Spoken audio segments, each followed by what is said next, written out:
الله أكبر الله أكبر.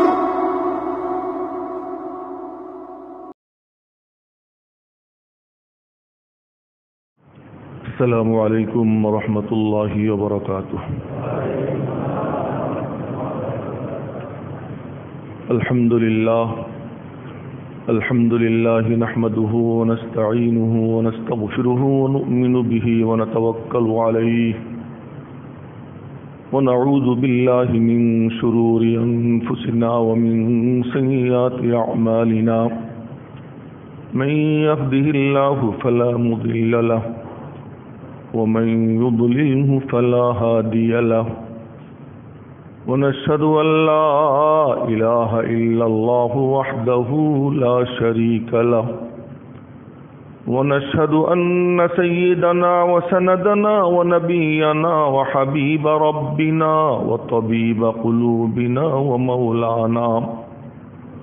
ومولانا محمدا عبده ورسوله صلى الله تعالى عليه وعلى آله وصحبه وبارك وسلم تسليما كثيرا. أما بعد، فأعوذ بالله من الشيطان الرجيم.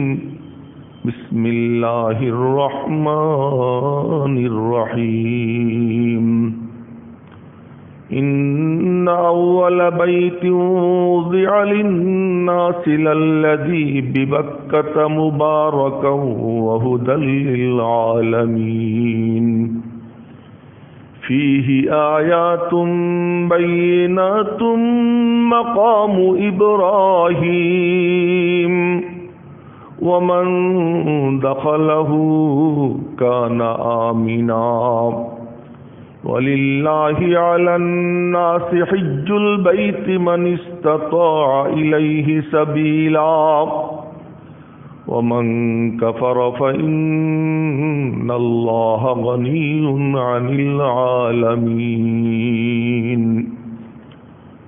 آمنت بالله. صدق الله مولانا العظيم وصدق رسوله النبي الأمي الكريم ونحن على ذلك لمن الشاهدين والشاكرين. محترم حاضرین، গত শুক্রবারে বলতেছিলাম যে সময়ের দাবি হজ এবং কুরবানির আলোচনা, আর মৌসুমি আলোচনা করা দরকার। যেমন মৌসুমি ফল খাওয়া দরকার। মৌসুমি ফল খেলে যেমনিভাবে শরীরে রোগ প্রতিরোধ ক্ষমতা বেড়ে যায়, ঠিক তেমনিভাবে মৌসুমি আলোচনা এর দ্বারা আল্লাহ পাক ঈমানের মধ্যে গুনাহ থেকে বাঁচার শক্তি বাড়াইয়া দেন।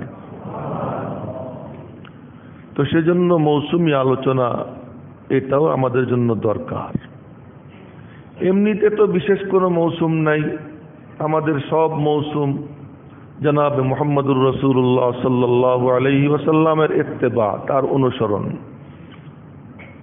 এই অনুসরণের বাইরে আর কোনো কিছু নাই। এরই নাম ইসলাম, এরই নাম দ্বীন, এরই নাম ঈমান। এই সব কিছুর মহাসমন্বয় ঘটেছে আমার আপনার নবীজির জিন্দেগির মধ্যে। আল্লাহ পাক তার জীবনটাকে বাস্তব কোরআন বানিয়ে দিয়েছে। তবুও বিশেষ বিশেষ বিষয়ে বিশেষ বিশেষ সময়ে আলোচনা করাটা এটা সকলেরই মনের চাহিদা। আর এবারে বিশেষ করে হজের আলোচনা না করা মনে হয় যেন আল্লাহ পাকের উপরে আমরা রাগ হয়ে গেছি, যে রব্বুল আলামিন সবসময় আমাকে আপনাকে যাওয়ার জন্য সুযোগ দেন। কখনো কখনো তো মুরব্বি এমনও করতে পারে যে এখন তুই আমার ঘরে ঢুকতে পারবি না বলে আমি দরজার থেকে চলে যাব, এমন না। আমার কাম তার দরওয়াজায় ধর্ণা দেওয়া। কেউ যদি ওই মন মানসিকতা নিয়ে ধর্ণা দেয়, তো ওই ধর্ণা দেওয়ার দ্বারা গেলে যেই নৈকট্য লাভ হবে ধর্ণা দিয়ে তার থেকে বেশি নৈকট্য অর্জন করতে পারবে। তো এবারকার এই সিজন হলো যে মুমিনের মন থেকে আল্লাহ পাকের দরওয়াজায় ধর্ণা দেওয়া, যে আল্লাহ তুমি যতই ধাক্কা দাও আমি যাব না। ইয়া বামুরা ইয়া নয়া বাম জুস্তজুয়ে মিকুনম, ইয়া বামুরা ইয়া নয়া বাম জুস্তজুয়ে মিকুনম, বেশনওয়াদ ইয়া নশনওয়াদ বন গুফতগুয়ে মিকুনম। ফার্সি কবিতা। কবি বলেন আমি তারে পাই বা না পাই তালাশ করতেই থাকবো, আমার ডাকে তিনি সাড়া দেন আর না দেন আমার কাম ডেকে যাও আমি ডাকতেই থাকবো। দরওয়াজা তিনি খুলুন আর না খুলুন আমি তো এই দরওয়াজারই ফকির, আর কোনো দরওয়াজা আমার নাই। ধর্ণা আমি এখানেই দিব আর কোথাও যাব না। এই মানসিকতা যখন কোনো মুমিনের মধ্যে এসে যায়, একদিন, 2 দিন, 3 দিন, 10 দিন, 1 মাস, 1 বছর, পুরো জীবনই সে যদি ধর্ণা দিয়ে কাটায়, এক সময় না এক সময় রব্বুল আলামিন তার দরওয়াজা খুলে তাকে রহমতের কোলে তুলে জান্নাতে পাঠিয়ে দেবেন ইনশাআল্লাহ। এ প্রসঙ্গে ঐতিহাসিক এক ঘটনা অনেকবার আমি শুনেছি আপনাদেরকে এই মিম্বরে বসে, আবারও আজকে স্মরণ করিয়ে দিই যে এক হাজী সাহেব হজ করছেন, কোনো বর্ণনায় পাওয়া যায় 30 বছর, কোনো বর্ণনায় পাওয়া যায় 23 বছর, বিভিন্ন বর্ণনা আছে। তো একটানা 29 বছর হজ করছেন। তো 29 বছর হজ করেই উনি আরাফার ময়দানে গিয়ে বলেন লব্বাইক আল্লাহুম্মা লব্বাইক। তো একদিন এই 29তম বছরে গিয়ে উনি বলতেছেন লব্বাইক লব্বাইক। তো ওনার পাশে একজন বড় আল্লাহর ওলি দাঁড়ানো, আল্লাহ পাক যাদের অন্তর চোখ খুলে দেন, এটা তার কোনো ক্রেডিট না, কখনো কখনো আল্লাহ তাআলা শুনবার তৌফিক দিয়ে দেন, তাই শুনে ফেলায়। তো এই বুজুর্গ শুনতেছেন, আওয়াজ আসতেছে লা লব্বাইক, উনি বলতেছেন আমি হাজির। আর ওখান থেকে বলা হইতেছে না তুই হাজির হইলে কি হবে, আমি তোর দরবারে হাজির না, তোর ডাক আমি কবুল করলাম না। উনি আবার বলতেছেন লব্বাইক, আবারও একই আওয়াজ। তো বেশ কয়েকবার হওয়ার পরে উনি বললেন হে হাজী সাহেব তুমি আওয়াজ শুনতে পাও না? কি আওয়াজ? তুমি লব্বাইক বলো, ওখান থেকে আওয়াজ আসে লা লব্বাইক। হ্যাঁ শুনি তো। তারপরেও লব্বাইক বলো কেন? হাজী সাহেব বলে তো আমি কি করব, যাব কোথায়? তুমি বলে দাও আমি কোথায় যাব। ওনার তো কত লক্ষ লক্ষ বান্দাবান্দি লব্বাইক ওনার দরবারে বলতেছে, আমার তো উনি ছাড়া কেউ নেই, তা আমি কার কাছে যাব? তুমি তো আজকে শুনলাম, আমি তো 30 বছর যাবত শুনতেছি, আমি তো 30 বছর যাবত শুনতেছি, আমি যখনই লব্বাইক বলে তখনই বলে লা লব্বাইক, তারপরেও তুমি এমন করতেছো। তুমি ভালো করে যাই না রাখো, আমার লব্বাইক আমার আল্লাহ মনোযোগ দিয়ে শোনে, না শুনলে কি লা লব্বাইক বলতো? তার মনের ভাব দেখে, আমার আল্লাহ আমার লব্বাইক মনোযোগ দিয়ে শোনে, তাই তো লা লব্বাইক বলে। জবাব দেওয়ার প্রয়োজন মনে করছে বলেই তো দিচ্ছে। যদি আমার এটাকে গুরুত্বই না দিত আমার কি করার ছিল? আমার মালিক যে আমার লব্বাইক মনোযোগ দিয়ে শোনে, এতেই আমি খুশি আছি। নেগেটিভ পজিটিভ উত্তর যাই আসুক, এতে আমার কোনো আপত্তি নেই। আর তুমি ভালো করে জেনে রাখো, এই শুধু আজ না, সারা জীবনও যদি লা লব্বাইকের আওয়াজ আসে তবুও আমি লব্বাইক বলতেই থাকবো। যতদিন হায়াত আছে ততদিন আমি আসতেই থাকবো। ও উপর থেকে ডাক আসে, ওই আল্লাহর ওলির কাছে ইলহাম হয়, তুই ওরে কিছু বলিস না, ওরে ওর অবস্থা ছেড়ে দে। এতদিন ছিল সে জানতো, তার আল্লাহ জানতো, আর কেউ জানতো না। আজকে তো অন্যরাও জেনে ফেলছে। তো গোপনে গিয়ে একা একা বলে যে আল্লাহ, একদিন তো তুমি জানতা, আমি জানতাম যে আমি তোমার দরবারের কুত্তা, আমি ঘেউ ঘেউ করি, তুমি আমারে দুরু দুরু করো, আমি লব্বাইক বলি, তুমি আমাকে ধাক্কা দাও। একদিন তুমি জানতা, আমি জানতাম, আর কেউ জানতো না। আজ তো অন্যরাও জেনে ফেলছে, জানুক গেটাতে আমার কিছু আসে যায় না, আমি তোমার দরবারের কুকুর, তোমার দরবারেই পড়ে থাকবো, যাব না। এই কথা বলে আবার লব্বাইক শুরু করছে, লব্বাইক আল্লাহুম্মা লব্বাইক। এতদিন শুনতো লা লব্বাইক লা লব্বাইক, এখন শুনতেছে, আওয়াজ আসতেছে, তুই এমন বেহায়ার বেহায়া, এমন নির্লজ্জের নির্লজ্জ, এমন কুকুরের কুকুর, তোকে এতদিন পর্যন্ত আমি ধাক্কাই, তবু আমার দরবার ছেড়ে তুই যাস না, আমার দরবারেই পড়ে আসিস। আমি মাওলা তোর সমস্ত লব্বাইক আমার দরবারে রেকর্ড আছে, একটাও অফ দ্য রেকর্ড না, সব অন দ্য রেকর্ড। তুই যে এতদিন পর্যন্ত পড়ে আসিস, তোর এক লব্বাইক মিথ্যা যাবে না। আমি আল্লাহ তোর সারা জিন্দেগির লব্বাইক কবুল করে নিলাম। তো এখন বলে লব্বাইক, এখন আওয়াজ আসে লব্বাইক আব্দি, বান্দা তুই শুধু হাজির তাই না, আমিও তোর দরবারে হাজির। তো বান্দা বান্দির কাম আল্লাহর দরবারে পড়ে থাকা। হ্যাঁ, হতে পারে আল্লাহ পাক কখনো বলবেন আমি ঢুকতে দিব না, দরওয়াজা খুলবো না। দরওয়াজা না খুললে কি তোমার কাম কি? তুমি দরওয়াজা গুচাও। বুজুর্গানে দিন বলে, কেউ যখন জমিনে বসে বলে আল্লাহ, লা ইলাহা ইল্লাল্লাহ, সুবহানাল্লাহ, এই যখন কেউ বলে আল্লাহরে ডাকে, তো ওই ডাক সাথে সাথে একটুও দেরি হয় না, রব্বুল আলামিন আর তার আরশে আজিমের দরওয়াজায় গিয়ে ঠাস করে আঘাত করে। এখান থেকে বলতেছে আল্লাহ, তো ওখানে আওয়াজ হয়, দরওয়াজায় কড়া নাড়ে, যেমন যে আল্লাহকে ডাকে সেজন্য আল্লাহ পাকের দরওয়াজায় কড়া নাড়ে, এটা কড়া নাড়ার মতো। তো কড়া নাড়লে যেমন ঘরের মালিক একবার দুইবার তিনবার কতক্ষণ না খুলে পারে, এক সময় খুলতেই হয়। কেউ যখন আল্লাহকে ডাকে, তো একবার দুইবার তিনবার বারবার, তো এক পর্যায়ে আল্লাহ পাক রব্বুল আলামিন দরওয়াজা উন্মুক্ত করে দেন, আয় তুই চলে আয়। তো যে কথা বলতেছিলাম, সুতরাং আমরা যে আলোচনা করতাম সে আলোচনা এবারও করব। যদিও দরওয়াজা আমাদের জন্য খোলা হোক বা না হোক, তবুও আমরা সেই আলোচনা করব। মনের মধ্যে যে তার ঘর দেখার জজবা আছে, তার দরবারে যাওয়ার যে ভিতরে যে আমাদের প্রবল আগ্রহ আছে, এটা আল্লাহ পাকের দরবারে আমরা দেখানোর জন্য আলোচনা করব এবং শুনব ইনশাআল্লাহ। তো বলতেছিলাম যে হজ এটা কি জিনিস? হজ হলো নির্দিষ্ট সময়ে নির্দিষ্ট জায়গার উদ্দেশ্যে নির্দিষ্ট কিছু কর্মকাণ্ড সম্পাদন করার জন্য সফর করা, এটাকে কি বলা হয়? হজ বলা হয়। নির্দিষ্ট সময় নির্দিষ্ট জায়গায় নির্দিষ্ট কিছু কর্মসূচি পালনের জন্য আল্লাহর সন্তুষ্টির উদ্দেশ্যে যাওয়া, এর নাম হলো হজ। সেই নির্দিষ্ট সময়ে নির্দিষ্ট জায়গা কোনটা? সবচেয়ে মহান জায়গা, সেই জায়গা হলো আল্লাহ পাকের ঘর। আল্লাহ পাকের ঘর, এই ঘর এটা কবে থেকে? বলে আসমান জমিন সৃষ্টির আগের থেকে এই ঘর ওই জায়গায় বিদ্যমান।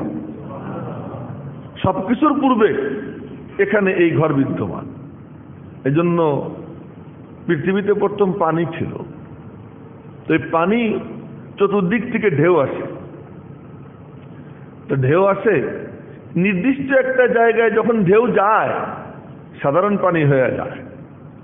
সাধারণ পানি হয়ে ওখানে ঘোরে, একবার না 7 বার ঘোরে, একবার না 7 বার ঘোরে, 7 বার ঘুরে তারপরে অন্যখানে যায়। তো এখানে কি ছিল? যে সবখানে বড় বড় ঢেউ, ওখানে গিয়ে ঢেউ স্বাভাবিক হয়ে যায়। এর কারণ কি? রব্বুল আলামিনের আরশে আযীম থেকে শুরু করে তাহতা সারা পর্যন্ত সারাক্ষণ 24 ঘন্টা আল্লাহ পাকের নূরের তাজাল্লি ওখানে পড়তে থাকে ওই জায়গাটা। নূরের কারণে ওখানে গিয়ে ঢেউ আটকে যায়, ওখানে পাড়ি খায়। মেরে মোহতারাম ভাইও, এখানে এই ঘর আল্লাহ পাক, পৃথিবীর কাহিনী সব বলবো না, এই ঘরের কাহিনী সংক্ষেপে বলতেছি। এই ঘর আল্লাহ পাক সর্বপ্রথম হুকুম দিয়ে ফেরেশতাদেরকে দিয়ে নির্মাণ করেন। ফেরেশতারা এই ঘর নির্মাণ করে। ফেরেশতাদের নির্মাণের পরে এরপর নূহ আলাইহিস সালামের সময় 5 মাস ব্যাপী মহাবন্যা হয়। এই বন্যার আলোচনা কোরআনে কারীম আল্লাহ তাআলা সবিস্তারে করেছেন 5 মাস ব্যাপী। তাফসীরের কিতাবে আসছে যে এর সর্বনিম্ন ঢেউ যেটা, সেটা সর্বোচ্চ পাহাড়ের 80 হাত উপর পর্যন্ত চলে যেত। এমন মহাপ্রলয়, মহাবন্যা 5 মাস ব্যাপী হয়। ওই বন্যায় সবকিছু নিঃশেষ হয়ে যায়। এরপর আল্লাহ পাক আব্বাজান হযরত ইব্রাহিম আলাইহিস সালামকে দিয়ে এই ঘরকে আল্লাহ তাআলা পুনর্নির্মাণ করান। ইব্রাহিম আলাইহিস সালাম এই ঘর নির্মাণ করেন। ইব্রাহিম আলাইহিস সালামের সাথে আল্লাহ পাক রব্বুল আলামিনের বহু ঘটনা ঘটে। আল্লাহ পাক যা বলেন তাই করে, যা চান তাই দেয়। বলছেন যে জীবন দাও, নাও, অগ্নিকুণ্ডে ঝাঁপ দিয়ে পড়ছেন। রব্বুল আলামিন যখন যা চাইছেন ইব্রাহিম আলাইহিস সালাম দিয়ে দিছে। সর্বশেষ ছেলেটা দিয়ে দাও, ছেলেও দিয়ে দিছেন। হজ কুরবানি একসাথে জড়িত, ছেলেও দিয়ে দিছেন, নাও। আল্লাহ নেন নাই সেটা ভিন্ন কথা। আপনি আমারে বললেন যে তুমি তোমার আতুরে শিশিটা আমারে দাও, তা আমি দিয়ে দিছি হারুন সাহেবরে। হারুন সাহেব নেন নাই, আমারে ফেরত দিচ্ছেন, সেটা ওনার ব্যাপার, কিন্তু আমার তো দেওয়ার ক্ষেত্রে কোনো কার্পণ্য নাই। আব্বা জানের কাছে আল্লাহ তাআলা চাইছেন, দাও, দিয়ে দিছেন। আল্লাহ নেন নাই, এটা আল্লাহর ব্যাপার। এই এত সব ত্যাগ আর কুরবানির পর আল্লাহ পাক রব্বুল আলামিন আব্বাজান ইব্রাহিম আলাইহিস সালামকে স্মরণীয় করে রাখবেন কিয়ামত পর্যন্তর জন্য। এজন্য আল্লাহ পাক তাকে দিয়ে তার ঘর নির্মাণ করাইলেন। ঘর নির্মাণ করতে সময় রাজমিস্ত্রি ইব্রাহিম আলাইহিস সালাম, যুগালী হযরত ইসমাইল আলাইহিস সালাম, তো খলিলুল্লাহ জবিহুল্লাহ, এই দুইজন হলো রাজমিস্ত্রি আর যুগালী। আর আরশে আজিমের মালিক মহান আল্লাহ স্বয়ং ইঞ্জিনিয়ার, পরিকল্পনা প্রণয়নকারী। তিনি দেখাই দিতেছেন এমনে করো, এমনে করো, এমনে করো। আর আব্বাজান ইসমাইল আলাইহিস সালামকে সাথে নিয়ে ওইভাবে করতেছেন। তো করবেন যখন, তো আমরা দেখি বিভিন্ন বড় বড় ভবন নির্মাণের সময় রশি বাইন দেয়া, বাঁশ দিয়ে ওর ঝুলে ঝুলে কাজ করে না। এখন যুগ উন্নত হয়ে গেছে, এখন দেখা যায় মাশাআল্লাহ এই দিয়ে আপনার স্বয়ংক্রিয় লিফট, এই লিফট বানাইছে, একটু উঁচু করে আবার নিচু হয়, কিন্তু তারপরে সুইচ টুইচ টিপা লাগে, এই সমস্ত কিছু আছে। কিন্তু আব্বাজান ইসমাইল আলাইহিস সালামকে সাথে নিয়ে এই ঘর যখন নির্মাণ করেন, এই নির্মাণের সময় আল্লাহ পাক রব্বুল আলামিন বললেন, তোমাদের এরকম উঠানামা করতে হবে না, আমি জান্নাত থেকে তোমাদের জন্য পাথর পাঠিয়ে দিতেছি। নাও। আব্বাজান জান্নাতের পাথরের উপরে 2 পা রাখলেন, 2 কদম মোবারক ডাইবে গেল। মনে মনে বলতেন আমার 2 হাত উপরে ওঠার দরকার, অটোমেটিক উপরে উঠে যেত। তো তোমাদের বিজ্ঞান উন্নতি করতে করতে যেখানে গিয়ে শেষ হবে আমার আল্লাহ পাকের কুদরত, নবীজির মুজিজা, সেখান থেকে তার শুরু। তোমাদের সমস্ত জারিজুরি যেখানে শেষ হবে ওখান থেকে আল্লাহ পাকের কুদরতের শুরু, নবীদের মুজিজার শুরু।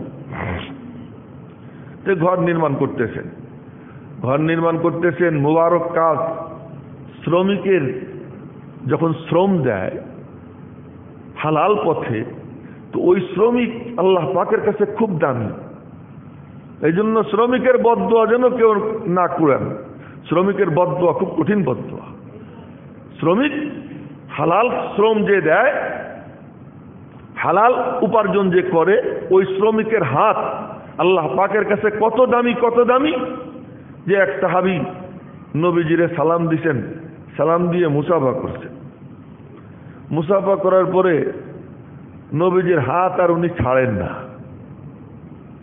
এখানে সুন্নত হলো এই যে মেহমান এসে যখন মেজবানের সঙ্গে মুসাফা করে, তো মেজবান আগে হাত ছাড়বে না, মেহমান হাত আগে ছাড়বে, এটি হলো সুন্নত। তো নবীজি হাত ছাড়তেছেন না।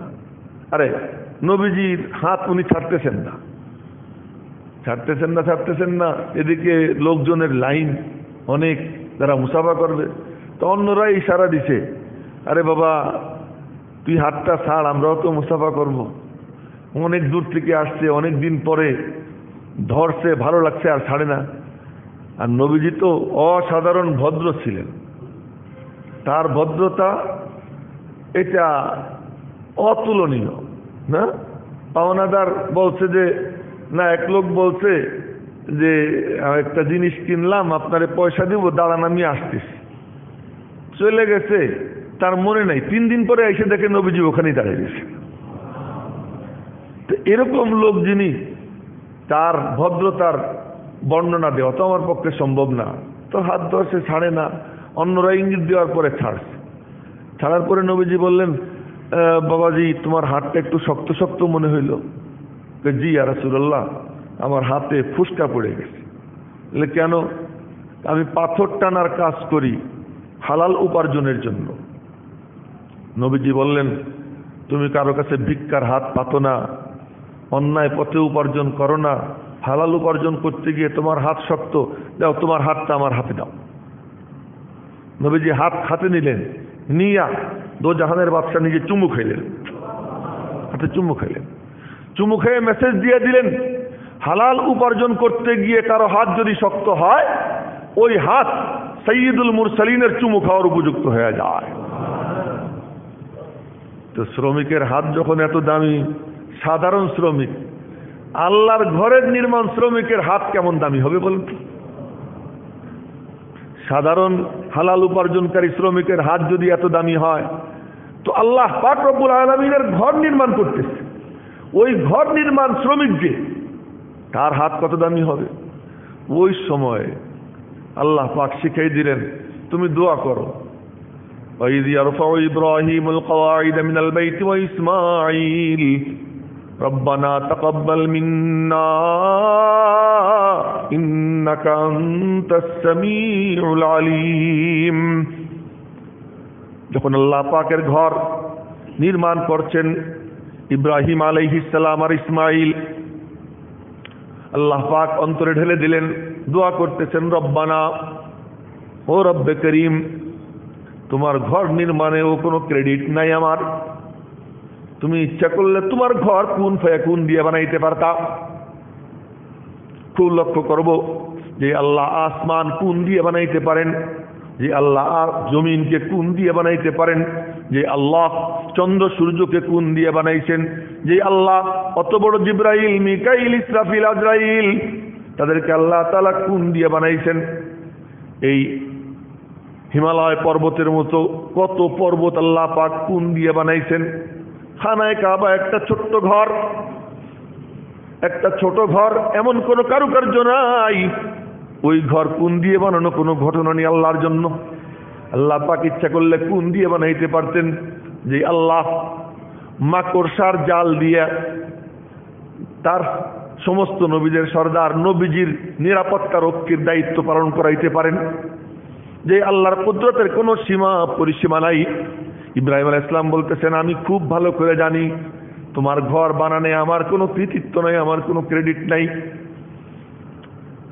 ঘর বানাইতেছি বলে আমি খুব একটা কিছু হয়ে গেলাম এমন না। তুমি যদি কবুল করো তাহলেই কেবলমাত্র আমার সান্ত্বনা, আমি কিছু পেতে পারি। তাই তোমার দরবারে ফরিয়াদ, তোমার ঘর বানাইতেছি বলে আমি ফুলে যাইনি, আমি তোমার গোলামি আছি, আমি তোমার গোলামি আছি। রব্বানা তাকাব্বাল মিন্না। আমি তো মিম্বরে বসে বয়ান করে ফুলে যাই, আমি বয়ান করতেছি।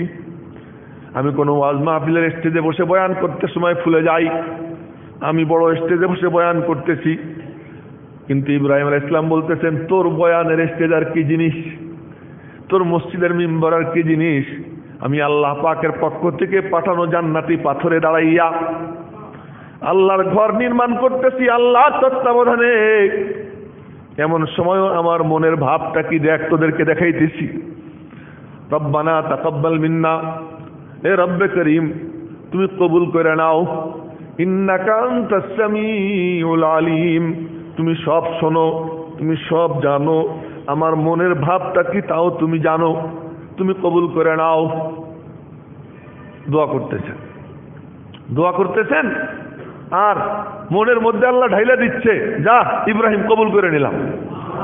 রব্বানা তাকাব্বাল মিন্না ইন্নাকা আনতাস সামিউল আলিম, এটা ঢাইলা দিচ্ছেন। আব্বা বুঝতে পারতেছেন কেন, দোয়া তো আর আমি করতেছি না, তুমিই না আমারে শিখিয়ে দিলা, তুমি আমারে বলতে বললা, আবেদন ফরম তুমি আমারে রেডি করে দিছো, তাই না আমি আবেদন পেশ করতেছি, আমি শুধু সেখানে টিক চিহ্ন দিয়ে যাইতেছি, আমি শুধু উচ্চারণ করতেছি, এজন্য আমি বুঝে ফেলছি তুমি কবুল করে দিছো। রব্বানা ওয়াজআলনা মুসলিমাইন লাক, আল্লাহ তুমি আমারে আর ইসমাঈলকে তোমার অনুগত দাস বানাও। তোমার গোলামের মধ্যেই সফলতা আমি খুব বুঝছি, তোমার আবদিয়ত, তোমার গোলামের মধ্যেই সফলতা, আর কোনো কিছুর মধ্যে সফলতা নাই। আমি মিম্বরে বসা খতিব, এর কোনো স্থায়িত্ব নাই। আপনারা আমারে ভালোবাসেন, তারও কোনো স্থায়িত্ব নাই। আপনারা আমারে ভক্তি করেন, এরও কোনো নিশ্চয়তা নাই, গ্যারান্টি নাই। এ দুনিয়া পুরা ক্ষণস্থায়ী, দুনিয়ার সবই ক্ষণস্থায়ী। খুব ভালো করে বুঝবো, দুনিয়া পুরাটা ক্ষণস্থায়ী, দুনিয়ার সবই ক্ষণস্থায়ী। এই ইজ্জতের আসন একটু পরেই জিল্লাতির আসন, এই সম্মানের আসন একটু পরেই অপমানের আসন, এই মুহাব্বত একটু পরেই শত্রুতা। এই দুনিয়ার কোনো স্থায়িত্ব নাই। কিন্তু মালিকের সঙ্গে যদি কানেকশন হয়ে যায়, ও রব্বে করিম তুমি আমারে তোমার অনুগত দাস বানাও, তুমি দাস হিসেবে কবুল করে নাও। রব্বানা ওয়াজআলনা মুসলিমাইন লাক, আমার আর ইসমাঈলকে তুমি তোমার অনুগত দাস হিসেবে কবুল করে নাও। শুধু তাই না, আমাদেরকে স্মরণীয় কইরা রাখো, ওয়া মিন যুররিয়াতিনা উম্মাতাম মুসলিমাতাল লাক, এবং আমাদের বংশধর থেকে, আমাদের ঔরস থেকে একদল উম্মতে মুসলিমা এও তুমি কবুল করে নাও। ওয়া আরিনা মানাসিকানা ওয়া তুব আলাইনা, আমরা তোমার ঘরের হুকুম আহকাম কেমনে পালন করব, মানাসিক কেমনে আদায় করব, কর্মসূচি কেমনে আঞ্জাম দিব, তুমি আমাদেরকে দেখাইয়া দাও, বুঝাইয়া দাও, শিখাইয়া দাও। ওয়া তুব আলাইনা, আমাদের দিকে রহমতের নজরে তাকাও। তুব আলাইনা, আমাদের দিকে তুমি ঝোঁকো, তুমি তোমার নেক নজর দাও। ইন্নাকা আনতাত তাওয়াবুর রহিম, তোমার মধ্যে তো এই বৈশিষ্ট্য, তুমি তাওয়াব, তুমি রহিম। ব্যাখ্যা বিশ্লেষণে যাব না। 3 নম্বর দোয়া করতেছেন মালিক, রব্বানা ওয়াবআস ফীহিম রাসূলাম মিনহুম ইয়াতলু আলাইহিম আয়াতিক ওয়ায়ুআল্লিমুহুমুল কিতাবা ওয়াল হিকমাতা ওয়ায়ুযাক্কিহিম ইন্নাকা আনতাল আজিজুল হাকীম। বলতেছে আল্লাহ, আমার মন বলতেছে দোয়া তুমি কবুল করে ফেলাইছো, আমার মন বলতেছে দোয়া তুমি কবুল করে ফেলেছো। দোয়া যখন কবুল করছো, এখন আমি স্থির নিশ্চিত, এই যে ঘর বানাইলাম, এই ঘর তো শুধু ঘর না, এই ঘর হলো তোমার সাথে সম্পর্কের মাধ্যম।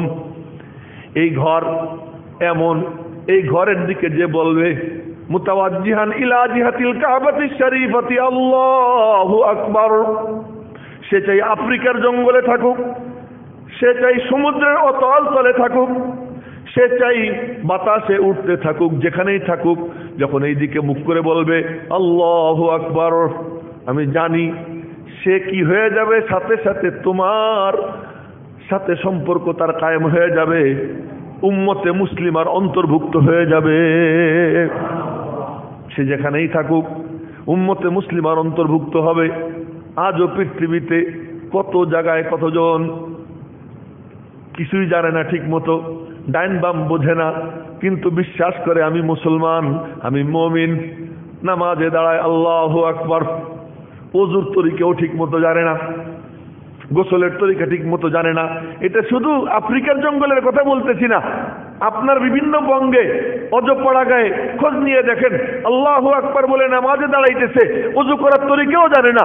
রব্বুল আলামিনের কাছে ইব্রাহিম আলাইহিস সালাম দোয়া করতেছেন, আল্লাহ তোমার দরবারে ফরিয়াদ, ওয়াবআস ফীহিম রাসূলাম মিনহুম, তুমি তাদের মাঝে পাঠাও, তাদের মধ্যে হতে একজন রসুল যে রসুলের কাম কি হবে?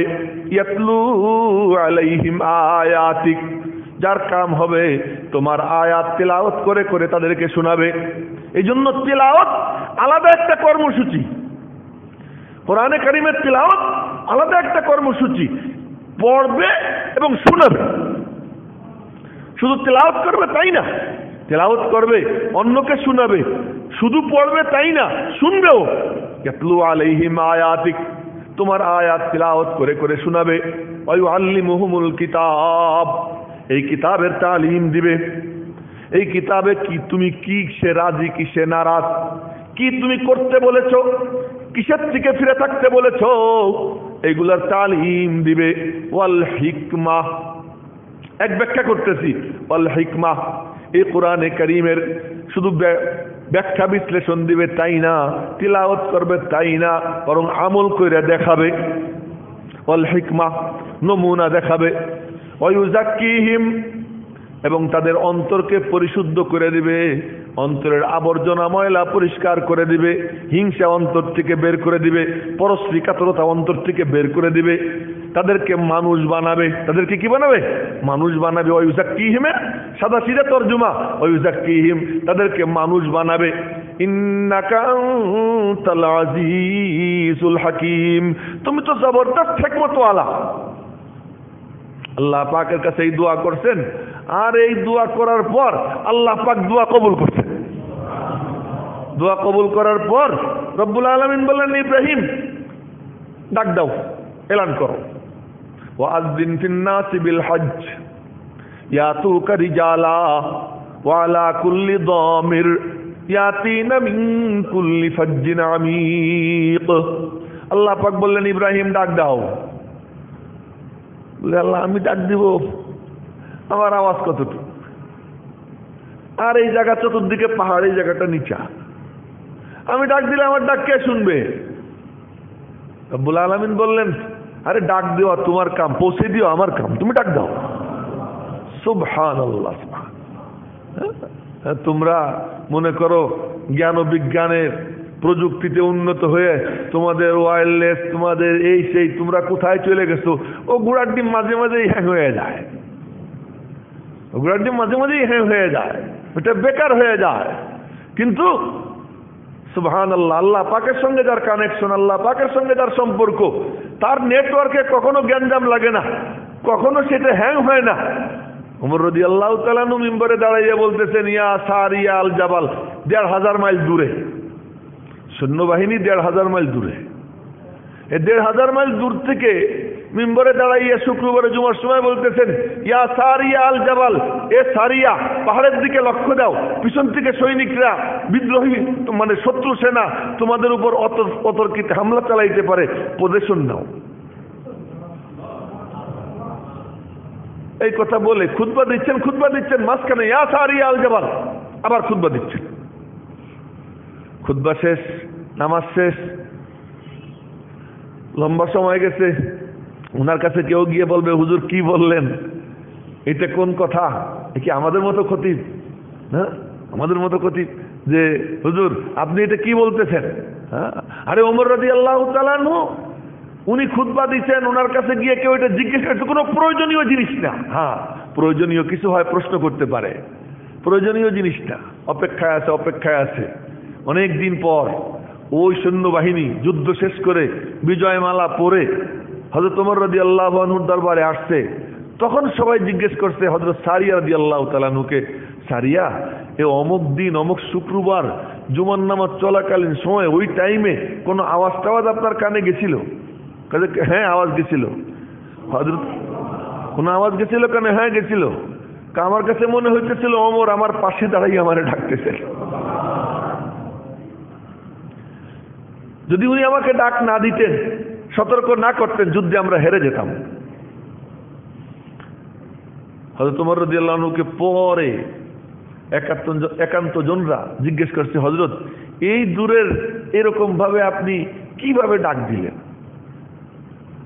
আমি দেখলাম, যে আল্লাহ আমারে দেখাইলো বুঝলাম ওই আল্লাহ আমার আওয়াজটাও পৌঁছে দিবে।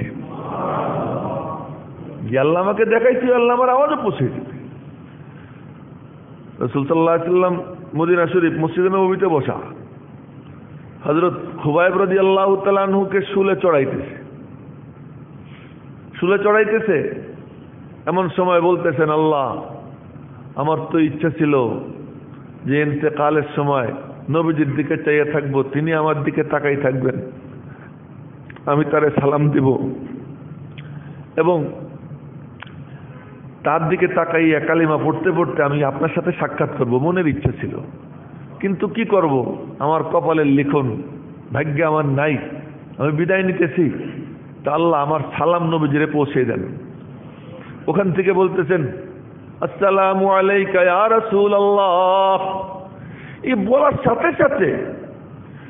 সাথে সাথে এক সেকেন্ডও দেরি হয় না, মসজিদে নববীর থেকে নবীজি বলতেছেন, আলাইকাস সালাম ইয়া খুবাইব, আলাইকাস সালাম ইয়া খুবাইব, খুবাইব তোমাকেও সালাম। মেরে মোহতারাম ভাইও, রব্বুল আলামিনের সঙ্গে যার কানেকশন হয়, আল্লাহ পাক রব্বুল আলামিন তার কুল মখলুককে তার গোলাম বানাইয়া দেয়। সমস্ত প্রযুক্তি তার কাছে, তার পায়ের নিচে এসে পড়ে থাকে। আব্বাজান ইব্রাহিমকে আল্লাহ তাআলা বললেন, ইব্রাহিম, তুমি তো ডাক দিবা আমার পক্ষ থেকে, দাও তুমি ডাক দিলেন যে, ও মিয়ারা, তোমরা সবাই আল্লাহর ঘরের তওয়াফের উদ্দেশ্যে আসো। আওয়াজ দিচ্ছেন, এই আওয়াজ আল্লাহ পাক সকলের কানে কানে পৌঁছে দিয়েছেন, সবার কানে আওয়াজ গেছে। সৌভাগ্যবান বলে উঠছে, লব্বাইক, হ্যাঁ আমি হাজির। যে সৌভাগ্যবান, সোনালী কপাল যার, বলে ফেলছে লব্বাইক। হতে পারে হতদরিদ্র, হতে পারে রিক্সাওয়ালা, হতে পারে কুলি মজুর, হতে পারে বাবুর্চি, কিন্তু আল্লাহ পাক রব্বুল আলামিন তাকে তার ঘরে নিয়ে হাজির করে দেয়। এক লোক রিক্সা চালাইতো, দোয়া করতো যে আল্লাহ আমারে তোমার ঘরে নিও। তো দোয়া করতো তো কি করা যায়? তো এক হুজুর শিখিয়ে দিয়েছেন, তুমি এক কাম করবা, কিছু আল্লাহর রাস্তায় সৎকা করবা নিয়মিত। কি সৎকা করবে? সৎকা কি করবে? তো সিদ্ধান্ত নিছে যে আমি প্রতিদিন রিক্সা চালাবো, সর্বশেষ যাত্রীর থেকে ভাড়া নিব না, সর্বশেষ যে যাত্রী বহন করব তার থেকে ভাড়া নেব না। তো এরকম ওই আমলটা করতে করতে একদিন শেষ যাত্রীর ভাড়া থেকে ভাড়া নেয় নাই, ভাড়া না নিয়ে রওনা হয়েছে। আপনার ঢাকা শহরের ঘটনা। এক লোক ডাক দিছে, এ ভাই, গভীর রাত, তার বিবির প্রসব বেদনা উঠছে, বিবিকে হাসপাতালে নিতে হবে। তো ডাক দিছে, আমি তো শেষ ট্রিপ মেরে ফেলছি, বাসায় চলে যাব, আমি খুব বিপদে আছি। তো নিয়ে নামাই দেওয়ার পরে সে অনেক ভাড়া দিছে, না আমি ভাড়া নেব না, আমি শেষ ট্রিপে ভাড়া নেই না, চলে গেছে। জোরাজোরি করছে না, অনেক দিন পর এই বাইতুল মুকাররমের সামনে ও রিক্সা দিয়ে যাইতেছে। এক লোক ডাক দিছে, এ ভাই দাঁড়ান, আপনারে আজ কতদিন যাবৎ খুঁজতেছি। বলে কেন? আমার আব্বা মারা গেছেন, তার হজ ফরজ ছিল, এই হজটা করা হয় নাই, তা আমরা পরিবার থেকে সিদ্ধান্ত নিছি আপনাকে দিয়ে হজটা করাবো। হ্যাঁ, তো পরে কয় যে হুজুরদের কাছে মাসলা জিজ্ঞেস করছি, হুজুররা বলছেন যে একবার হজ করছে তারে দিয়ে করানো ভালো, তা আমরা সিদ্ধান্ত নিছি প্রথমে আপনি আপনার হজ করবেন, পরে আমার আব্বার হজ করবেন, 2 হজ। তো কি ঘটনা? ওই যে ভাগ্যবান যে বলছে লাব্বাইক আল্লাহুম্মা লাব্বাইক, সে যেখানে যে অবস্থায় থাকুক, টাকা পয়সা তার থাকবে না, তাকে এই জন্য টাকা হইলেই হজ করতে পারবে এমন না। ওই সময় যে লাব্বাইক বলছে, আল্লাহ পাক তাকে তার ঘরে নিয়ে হাজির করে দেবেন। ইব্রাহিম আলাইহিস সালাম ডাক দিলেন। আল্লাহ পাক রব্বুল আলামিন এই হজ সম্পর্কে কোরআনে কারীমে বলেন, জানো এই ঘরটা কেমন? ইন্না আউওয়ালা বাইত বুদিআ লিন-নাস, সর্বপ্রথম ঘর যা মানুষের জন্য নির্মাণ করা হয়েছে, লাল্লাযী বিবাক্কাতা মুবারাকা, এটা মক্কা মুবারাকায়। মক্কারে কিন্তু বাক্কাও বলে, কোরআনে কারীমে আসছে মক্কারে কি বলে? বাক্কা বলে, বাক্কা মক্কা। তো এটা মুবারক, বড় বরকতময়, ওয়া হুদাল লিল আলামিন, এবং সারা জাহানের জন্য এটা হেদায়েত। এই ঘর কেমন? আমি কিন্তু এখন তাফসীর করতেছি না, আমি শুধু ঘরের কথা বলবো, নাহলে আয়াতের ব্যাখ্যা বিশ্লেষণ করতে গেলে অনেক লম্বা ব্যাপার। ফিহি আয়াতুম বাইয়িনাত, এখানে সুস্পষ্ট নিদর্শনাবলী, এর বাস্তব কোরআন এখানে দেখা যায়। মাকামু ইব্রাহিম, বিশেষ করে মাকামে ইব্রাহিম চাইলেই জান্নাত দেখা যায়, জান্নাত দেখা যায়। এই জন্য কেউ যদি বাস্তব কোরআন দেখতে চায়, বাস্তব জান্নাত দেখতে চায়, তো ইসলাম এমন, আমি মাঝে মাঝে বলি ইসলাম, দ্বীনে ইসলাম, আমাদের ধর্ম এমন, কোরআন এমন, যেটা কেবলমাত্র একটা থিওরিক্যাল কিতাব না, এটা একটা প্র্যাকটিক্যাল কিতাব। এমন প্র্যাকটিক্যাল, কেউ যদি আখিরাতে গিয়ে জান্নাত দেখবে, কিন্তু সেই জান্নাতের নমুনা যে কোরআনে কারীমে বিশ্বাস করে, আল্লাহ পাক রব্বুল আলামিন তাকে দুনিয়াতেও দেখাইয়ে দেয়, ধরো জান্নাত দেখা যায়। এবং কোরআন শরীফ এমন কিতাব, এমন কিতাব যে কোরআন শরীফ আসমানের দিকে তাকাইলেও কোরআন দেখা যায়, জমিনের দিকে তাকাইলেও কোরআন দেখা যায়, মানুষের দিকে তাকাইলেও কোরআন দেখা যায়, গরুর দিকে তাকাইলে কোরআন শরীফ দেখা যায়, মধুর দিকে তাকাইলে কোরআন শরীফ দেখা যায়, ফলের দিকে তাকাইলে কোরআন শরীফ দেখা যায়, নদীর দিকে তাকাইলে কোরআন শরীফ দেখা যায়, পাহাড়ের দিকে তাকাইলে কোরআন শরীফ দেখা যায়। যা কিছু আছে এই সব কিছুর দিকে তাকাইলে আল্লাহ পাকের কালাম বাস্তবে দেখা যায়, বাস্তবে দেখা যায়। আর বিশেষ করে মক্কা শরীফ, মদিনা শরীফে গেলে সেখানে আল্লাহ পাক জান্নাত দেখাইয়া দেয়। জান্নাত দেখবা তো মদিনা শরীফ চলে যাও, মদিনা শরীফ গেলে দেখবা জান্নাতের একটা টুকরা আইনে আল্লাহ ওখানে বসাই দিয়েছে, জান্নাতের একটা খান্ডা, রাউযাতুম মিন রিয়াদিল জান্নাহ। এটা কোনো গল্প স্বল্প না, এটা কোনো গল্প স্বল্প না, একেবারে বাস্তব, যে একেবারে জান্নাত থেকে আল্লাহ পাকের হুকুমে ফেরেশতারা এক খান্ডা আইনে জমিনে বসাইয়ে দিয়েছেন জান্নাত। ফিহি আয়াতুম বাইয়িনাতুম মাকামু ইব্রাহিম ওয়া মান দাখালাহু কানা আমিনা, যে এখানে ঢুকবে সে নিরাপদ। এই আমান আল্লাহ তাআলা দেন, আল্লাহর দেওয়া আমান, আল্লাহর দেওয়া নিরাপত্তা। ওয়া মান দাখালাহু কানা আমিনা, ঘরে ঢুকলে যদি নিরাপদ হয়ে যায়, আল্লাহর ঘর না, ওই মসজিদে ঢুকলে যদি নিরাপদ হয়ে যায়, ওই মসজিদের মালিকের দরবারে যে চলে যায়, তার আর নিরাপত্তা নিয়ে কোনো চিন্তা আসেনি। তার ঘরে যে যায় সে নিরাপদ। নিজের ঘরে থেকে যে মালিকের দরবারে চলে যায়, অফিসে বসে যে মালিকের দরবারে চলে যায়, মালিকের দুনিয়ায় যে ঘর, ওই ঘরের কাছে যারা অবস্থান করে তারা নিরাপদ। আর যে মালিকের কাছে থাকে সে কেমনে অনিরাপদ হয়? এই জন্য বলি, করোনা করোনা নিয়ে চিল্লাও, মালিকের কাছে চলে যাও, মালিকের সাথে সম্পর্ক কায়েম করো। যে মালিকের সাথে সম্পর্ক কায়েম করে, আল্লাহ পাক তাকে নিরাপত্তার নিশ্চয়তা দান করে দেয়। এখন এই ঘর নির্মাণ করাইয়া আল্লাহ পাক বলতেছেন, ওয়ালিল্লাহি আলান নাস হিজ্জুল বাইত মান ইসতাতা ইলাইহি সাবিলা। আর বিস্তারিত আলোচনা করব না, শুধু এতটুকু বলতেছি, আগামী শুক্রবারে কুরবানির আলোচনা করবো ইনশাআল্লাহ। যে যাদের সামর্থ্য আছে, সামর্থ্যবান যে, তাকে আল্লাহর ঘরের উদ্দেশ্যে যাত্রা করা এটা তার জন্য ফরজ। আল্লাহ বলতেছেন ওয়ালিল্লাহি আলান নাস, আলা মানে তার উপরে আল্লাহর পক্ষ থেকে প্রেসার, যে তোমাকে আমি সামর্থ্য দিছি, সামর্থ্যবান যে, আমার পক্ষ থেকে তোমার উপরে প্রেসার। আলা আছে প্রেসারের জন্য। আলা অক্ষর, এই শব্দটা এটাকে বানানো হয়েছে কিসের? প্রেসার সৃষ্টি করার জন্য। যেমন লিল্লাহি আলাইয়া, আল্লাহর জন্য আমি আমার উপরে চাপাইয়া নিলাম। কি চাপাই নিলাম? যে আমি একটা গরু আল্লাহর রাস্তায় জবাই করব, তখন এটা কি হয়ে যায়? ওয়াজিব হয়ে যায়। আলা আছে প্রেসারের জন্য। তো লিল্লাহি আলান নাস, মানুষের উপরে লাজিম, অবশ্য জরুরি। তা কোন মানুষ? মানিস্তাতা ইলাইহি সাবিলা, যার আল্লাহর ঘর পর্যন্ত পৌঁছার সামর্থ্য আছে, ওই পর্যন্ত যাওয়ার যার সামর্থ্য আছে।